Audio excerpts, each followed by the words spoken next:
Jean-François Akanji-Kombe, bonsoir, merci d'être avec nous. Vous êtes le coordinateur international du G16, cette nouvelle coalition en République centrafricaine.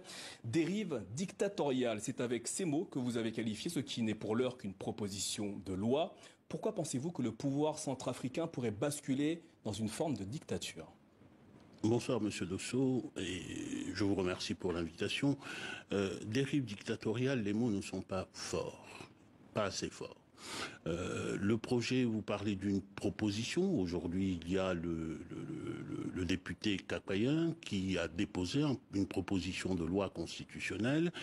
Et il se trouve que si on remonte dans le temps, le projet de révision est un projet qui a toujours existé depuis le premier mandat du président Touadéra, qui a consulté un certain nombre de juristes dès les 2-3 premières années sur la possibilité de modifier certaines dispositions de la Constitution. Et il n'y a pas plus tard, il y a 2 ans, jour pour jour presque, des députés s'étaient levés en profitant du Covid pour essayer de modifier la Constitution et y introduire des éléments qui pourraient permettre le prolongement du mandat. Il y a eu là aussi une levée de bouclier. La Cour constitutionnelle s'y est opposée puisque la Cour constitutionnelle a été saisie et donc nous avons aujourd'hui une énième tentative. Donc ce n'est pas un projet qu'il faut regarder avec... ce n'est pas une proposition qu'il faut regarder avec, en dilettante, parce que c'est une volonté ferme depuis longtemps.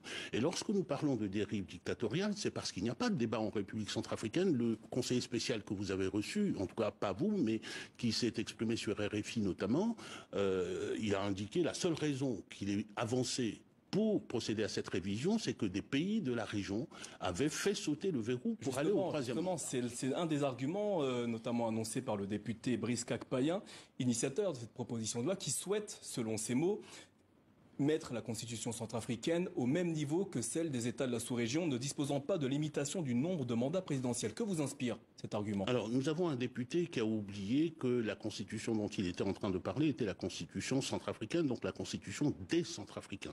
La constitution qui existe aujourd'hui est une constitution qui a été adoptée après un forum en 2015, le forum de Bangui, et notamment la question du mandat. La question du mandat avait fait l'objet d'une revendication extrêmement forte des représentants de la population centrafricaine qui était là, parce que nous sommes dans un pays tout de même qui est habitué au mandat à vie, n'est-ce pas? Et la population centrafricaine avait estimé qu'il fallait passer à autre chose, parce que ce mandat à vie, c'est la source de tous nos problèmes. Or, on prend des exemples sur d'autres pays, je veux bien qu'on s'inspire d'autres pays, la Constitution reste tout de même l'expression de la volonté des Centrafricains, il faudrait les écouter. Sur le fond, la proposition de loi présentée par Brice Kapayen est-elle valable constitutionnellement? Bien entendu que non. Nous l'avons, le G16 s'en est expliqué, a sorti un mémorandum sur les raisons pour lesquelles nous considérons que cette initiative est à la fois antinationale, antidémocratique et anticonstitutionnelle.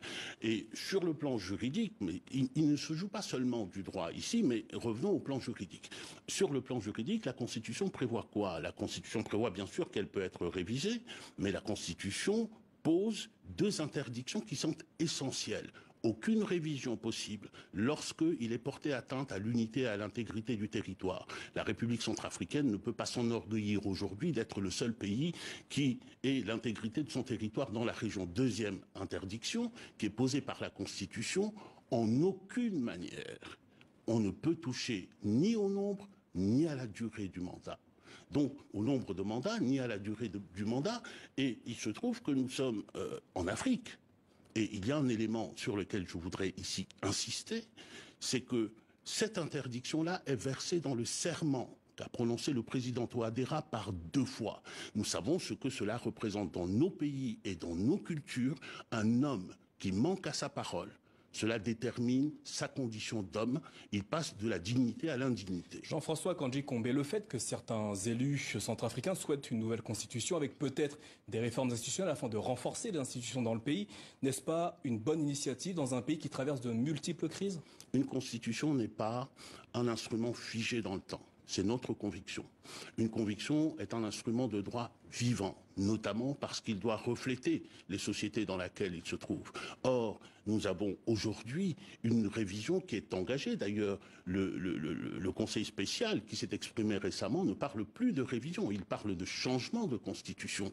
Et qui est engagé sur une base qui n'est pas une base transparente du tout, sans aucune consultation. À l'origine, il s'agissait d'une révision de la Constitution. C'est ce que vous dites. Oui. Comment a-t-on basculé vers ce qui s'annonce comme un changement de Constitution?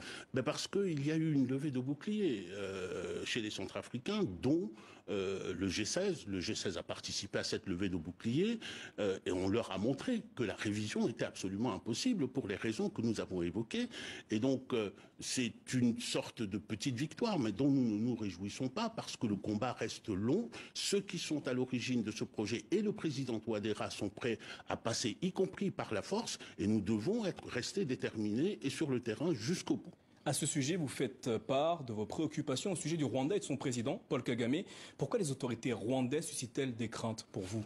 Nous avons reçu des informations de sources sûres, selon lesquelles il y a un problème. Revenons d'abord au référendum constitutionnel. La République centrafricaine aujourd'hui est à court d'argent.